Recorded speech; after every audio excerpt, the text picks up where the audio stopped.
Okay, still trying to get us organized over here. I want to share a couple of things. First of all, the most important thing I want to share, Tumo is not for pansies, okay? There is a level of truth and stuff coming out at the moment that I'm actually very pleased with, but I'm still slightly, on edge as to how much I can really talk about it at this point. This stuff that you're seeing here, it's kind of relevant because these are bits of lace, as you can see. Let me come in a bit closer, from a vintage blouse that I bought in France, probably 94, 93, somewhere around that time. And it used to be a late 19th century, so Victorian style black silk blouse. I've got the rest of it over here, which I'll try to show you some of the fabrics. So there's a silk right there. This is natural silk. And there's this really translucent, transparent stuff over here that in French is called crêpe. I don't know if that's the English word as well. See how translucent that is? That was actually over the top of the silk all over. I took it completely apart because what I have done is I have used each and every one of the bits, and I will use it probably, as long as there's a possibility for me to make that type of stuff. The lace was over the top of the translucent material, and then it was beaded all over. And last week I showed you my Book of Shadows, which is over here, and these beads over here, and that's why I'm doing this the wrong way around, filming like this. They're actually jet beads, handmade, one by one. Isn't that unbelievable?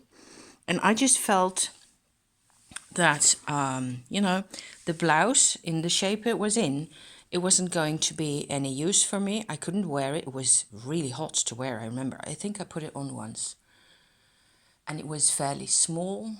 For me, I'm not really a big woman, but I was, the fabric doesn't last that long. It just lasts, I don't know, for 50 years or so, and then it's really sort of dying anyway. However, the lace, as you can see, is still actually fairly good. And I think all this is handmade and it's just so beautiful and so pretty. And I've used this on all sorts of little pouches that I've made, tarot pouches. I've got a Lenormand pouch that has a piece of that stuff over on one side of it. And I just love reusing all those materials. And certainly this here with the jet beads, I just thought that was, really cool to use that. So now that I have done this, I'm going to turn us around and put on my glasses. Close the phone. Close the phone. Hi there. Now theoretically, if I talk to the little camera eyes at the back there and put on my glasses, in which manner I will look slightly more normal, I can have my coffee and finish up, the rest of my talk here. Or I could, if I wasn't fogging up. I'm a bit warm because I'm just out of the bath, having hot coffee and all that. That first sip of coffee is worth $1 million, isn't it? The rest afterwards doesn't count so much, but yeah. So I will be fogging up because of all that. It's, like 7 or 8 degrees outside. The weather's gone back to rain and greyness, which is why I also had to use a book underneath the lace to be able to show that to you. Anyway, I don't think we'll be getting any snow this winter again. So the thing is, if you have watched by any chance my previous 2 videos about the Shakti process, numbers 8 and 9, you will know what it is that I'm talking about. Otherwise, this may be quite impossible to listen to, I think, because it's all about that really. In number 8 on Thursday, I had gone into what it was like for me as a kid and as an adolescent to not be able to communicate what I needed or what I felt like. And basically that's what that video is about. I hope I made that come across, because I don't always manage. Because of this, right? I don't really do things any other way than whenever it seems like, okay, so this is 1 + 1 = 2, so that I can manage to get across. I'm quite insecure still about all this. Anyway, the thing is that I inherited a pattern, and I think that's the important bit here really, and I've been thinking about this on and off for the past couple of days. A pattern where you're a child, you or whoever, is a child at one point.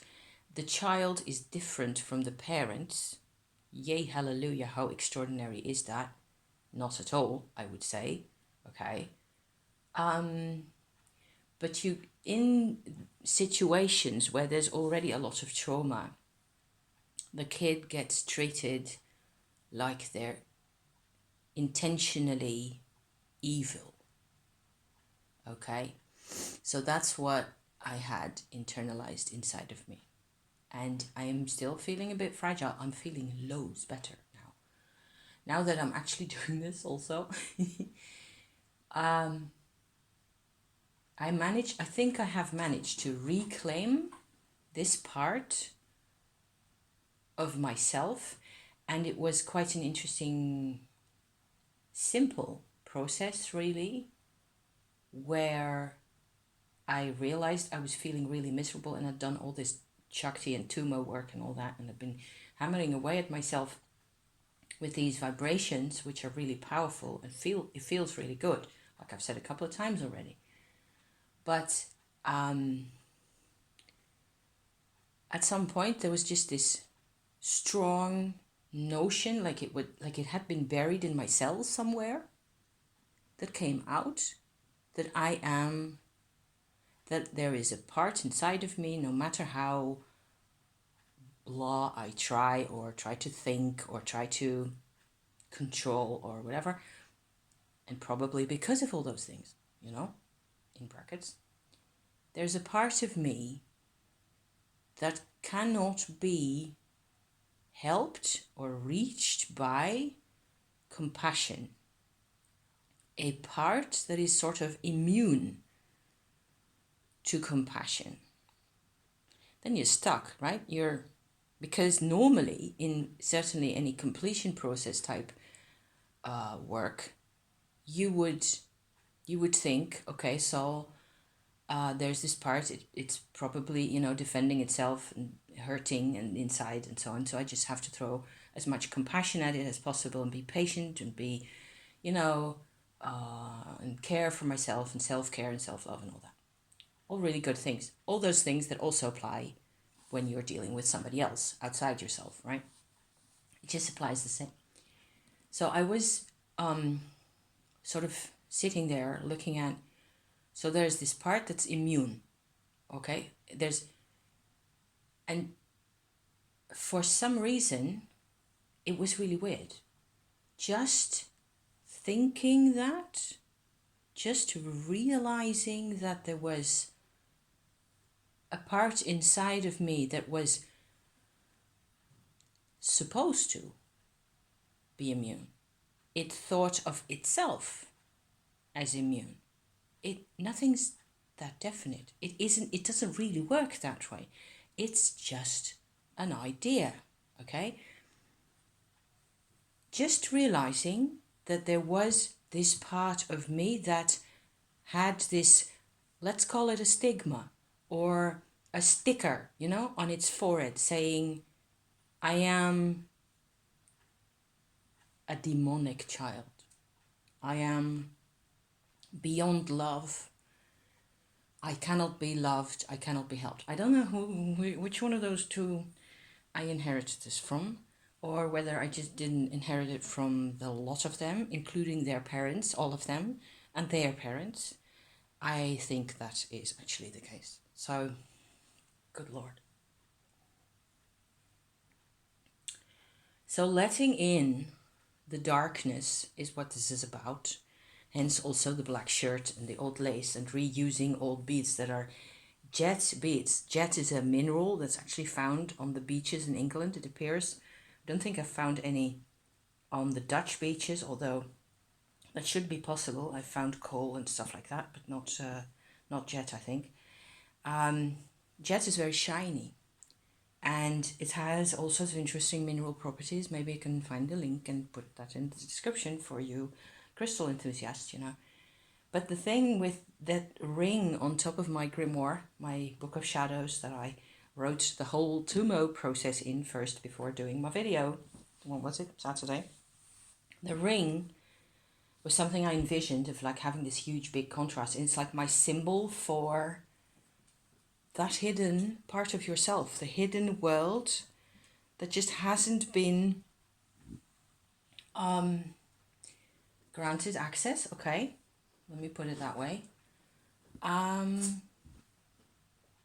That you haven't been granted access to it, and it has not been granted access to the world. So I'm going to do a little break here in a second, because this is slightly more tricky. So that's what the weather looks like out there, huh? I'm hoping that I'm not having too much contrast on my person here, so that I will be all black and white. I didn't put any lights on because then the color changes and everything becomes brown and green and all that type of stuff. Anyway, there's astrology involved as well because my parents both had Mercury in Aries. So it was either black or white for them anyway. And there weren't any, changes, transformations, things that were this way one day and another way the next. Things like that. Just realizing this is what that part of me thinks of itself, because that's what's been basically shouted at it, although in my case mostly in silence. It has been shouted at. Oh yeah. And because my mum was not an angel. She tried really hard to be an angel, but she'd been beaten by her father. Much worse than she beat me, ever. Which I know, yes, I'm fairly sure of that. He used a belt. So my mum never used a belt. She used her hands, and only a few times, really. I was scared to death of her. I was so scared. So getting all that out in the open and finding my real voice, it turns out that once you have to say yes to the dress, right? It's your dress, damn it. It's your, excuse my French. It's my, this is my thing. And I realized another thing that has nothing to do with dresses or this or that or any of it necessarily. I realize now why I don't really like Deviant Moon tarot and oracle cards that much. Because there's way too much of that demonic child in there. So who knows, maybe I'm going to be the biggest Mildred Payne fan ever from now on. Oh God. They shipped my mum off to a mental hospital at one point. I wasn't there at the time. I'd already been sent off to family. And that's where they gave her, in that mental hospital, they gave her some type of a, what was it, like a liquid. She said that it was something she had to drink. So no pills and no injections, but something she had to drink. That killed her immune system. It was like the worst and biggest and heaviest antibiotic that you can imagine. And afterwards, I have traipsed around with this woman all through Europe for another, what was it, 25 years or so. Almost 25 years. And in a state of growing helplessness and hopelessness, because she couldn't digest her food properly anymore. Her hormones were all over the place. She was in constant pain. That was not her fault. And she wasn't hysterical. She wasn't screaming. She wasn't clawing at people's eyes or any of that. But they were scared of her. And my dad was scared of her. And I can understand why. Because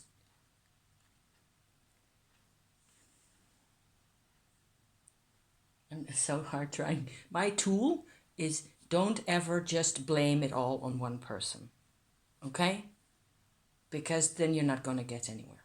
Then your dress or your story or your heritage or whatever it is isn't going to be the I suppose the encyclopedia of knowledge that's really in there. So yeah. Oh man. So what Tumo does more than the Shakti energy work that I had been doing. Today, I think I am having a day off because of all the turmoil, Yesterday, my days are really hard to compare to each other.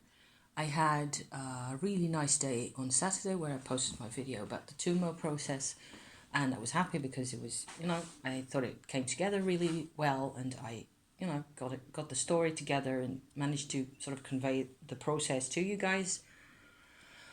And then in the evening, we finally managed, husband and I, to, I'm looking around trying to see whether I've got any of the stuff, but I stuck it all in my bags again. These little wax bottles that are made that have amanita mushroom in them. So husband and I, we, had a nice dinner, and then we sat by the fireplace, hence the fireplace video. With those, and compared notes on that for more than an hour. That was amazing because he had quite different and yet similar experiences with the different mushrooms and all that. It was so cool and so witchy. Oh my god. Maybe I will go into that in more detail in another video at some point, because that was extremely cool. And then yesterday morning was Sunday. It was then that I really realized this thing about this. I had gotten to this idea of the demonic child, as it were, but it was yesterday morning that I realized this sort of like a Berlin Wall going straight through my brain, with this part of me really squared off by itself that had become completely inaccessible, probably just to protect itself from pain and from things. And it's what I had seen my parents do, especially my dad, who I know a bit more about now thanks to the conversations I had with him, right? Oh, guys, it's all or nothing. All or nothing. So, having gotten to that yesterday morning, yes, that's what I was talking about. My brain is all over the place. I decided I was kind of in a bit of a zombie state, because I'd run into this thought, and just seeing it, basically I just ground to a halt, and I just sat there and went like, okay, so basically this is just an idea, right? And at the moment I realized that it was just an idea, it was like the wall disappeared, really. When you're fighting something, how is the other thing not supposed to fight back? It's so basic. It's so... It's like a machine, really. So after that, I was quite a bit of a zombie, because apparently it really hit me quite hard. And I actually decided to stay in the zombie mode all day. and to just let myself feel this and let myself experience, you know, everything that was involved with this. It wasn't like it was a huge roller coaster of a day. I did have some emotions and things that came through, but not like anything in particular that I need to talk about. Because obviously I've revisited quite a lot of all those memories before, and there's no real new intel. It's just the way I look at it is changing, right? So that's what I want to share, really. So I sat and drew most of the afternoon. I could show you, maybe next time. I will show you what, because it's in the cupboard. It's stuck away. What I made, I was working with inks, and I was really trying to also just express how I felt. So I have learned drawing and painting in all sorts. I've done that all my life, but that doesn't necessarily mean that I'm expressing myself, really. So to me, that's really interesting. To now, my plan really for the rest of the week is to do a lot more drawing with as many types of techniques or materials as I can find. I've got quite a lot around the house, and then see where I end up, really.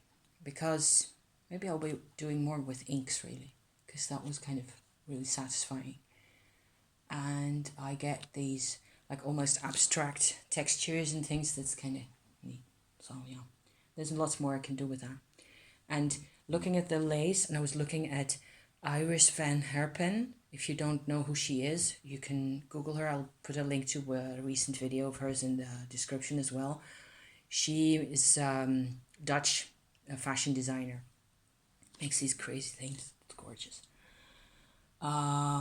She lives in Amsterdam now, and she works there. She makes incredible art, and it's like almost more like art that's actually draped around the body more than that it's clothes in any way. So I was fascinated watching her this morning, watching her work and interviews with her and what she, what she's all about. And hence also from seeing that, I thought of this lace and how I've reused and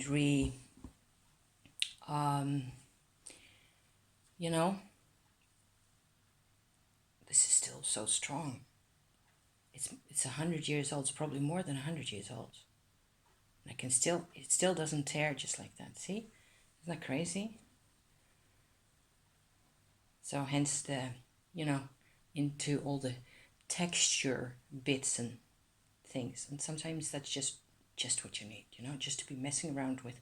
This time, not cardboard. So on this end where it actually sort of develops into another type of lace, you can actually tear it off like that. So yeah, which I won't, because it's a shame. So I hope you enjoyed this or some of it anyway. We will see where we go from here, but I do certainly feel like I have completed a process of quite major significance to myself. So it's possible. Only, and using the Shakti and the Tumo energy is, of course, you are surrendering your, whatever it is that's inside, large parts of which are unconscious, right? Because all the defense mechanisms that I picked up when I was 3 years old, I am not aware of those anymore now. But the Shakti Tumo, let me just put it that way, energy will have no truck with any of that. It will just blaze through. So that's a conclusion about Kundalini, if you like, energy work. That was bound to come out at some point or other. And I wanted to document the process all the way, for whoever's out there who's into this type of thing. And it works. It works beautifully. And you're basically fighting yourself. You're fighting your old mechanisms, your old defense mechanisms. You're not fighting necessarily the Shakti, I think. as long as you find the work, the meditation, the you know, the visualizations and all that, as long as you find that kind of pleasant to do, you will be okay. And things happen, I suppose, at a point also where you are ready to deal with them. Yeah, I think so. I was certainly ready. I was ready, you know, to do this. And it's a process. It's step by step. And you don't just, you're not flung into the near real future, you know, to a step that's really number 200 from here. It is an organic growing process that does itself. So yeah, so that's on my positive, hopeful note. Hopefully, I'm going to finish my beverages, and I will, you know, see you again soon. Hopefully. Okay. Bye bye. Thank you for watching. Ciao.